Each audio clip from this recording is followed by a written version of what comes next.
RBI ने interest rate कम किए, ये न्यूज़ तो आपने फ्राइडे को सुना होगा। पर ये ब्रेकिंग न्यूज़ सुनकर आप सोच रहे होंगे इसका असर मेरे म्यूचुअल फंड्स के पोर्टफोलियो पे कैसे पड़ेगा। सो आज की वीडियो में हम समझेंगे इंटरेस्ट रेट कट का इम्पैक्ट आपके इक्विटी एंड डेट फंड्स पे कैसे डिफरेंटली पड़ता है। Let's understand basics first. Interest rate cut का मतलब लोन सस्ते हो गए और फिक्स डिपॉजिट्स के रिटर्न कम हो गए। इसका इनडायरेक्ट इम्पैक्ट होगा, लोग एफडी से पैसा निकालकर इक्विटी फंड्स में जाएंगे जहां रिटर्न कहीं ज़्यादा है एफडी से। मतलब इक्विटी फंड्स पर असर पॉजिटिव।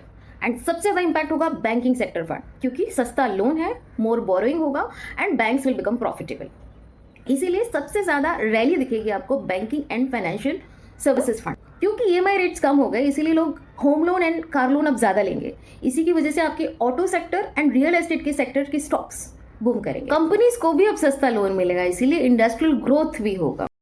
सो शॉर्ट टर्म में market rally, specially in terms where the stocks are rate sensitive. Debt funds पर असर इसका वो भी पॉजिटिव है। So interest rate cut and debt funds का रिटर्न ऑपोजिट होता है। सो जब भी इंटरेस्ट रेट कट होता है, डेट फंड्स के प्राइस बढ़ते हैं। सो इसका मतलब अगर आपके पुराने फंड्स कूपन रेट लेट से 8% से है और नए फंड्स मिल रहे हैं 7% कूपन से, तो आपकी 8% वाले फंड्स की डिमांड और बढ़ जाएगी और उसकी एनएवी बढ़ेगी। सो इनडायरेक्टली आपका डेट फंड्स का रिटर्न बढ़ेगा।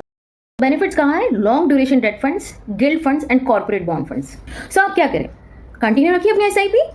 टाइमिंग द मार्केट करना बहुत बड़ी मिस्टेक है। Date funds holders enjoy the NAV boost and suddenly equity में पैसा नहीं डालना है लमसम।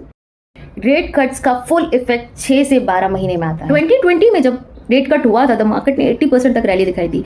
2019 में जब रेट कट हुआ था तब कॉर्पोरेट बॉन्ड्स 10% प्लस पर चले गए थे।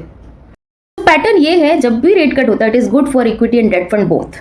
सो रेट कट्स मार्केट के लिए अच्छे हैं, बूस्टर डोज है। So final summary, stay invested, don't over react. कर सकते हैं तो invest long term debt funds में कर सकते हैं and equity funds more incline towards banking and financial sector.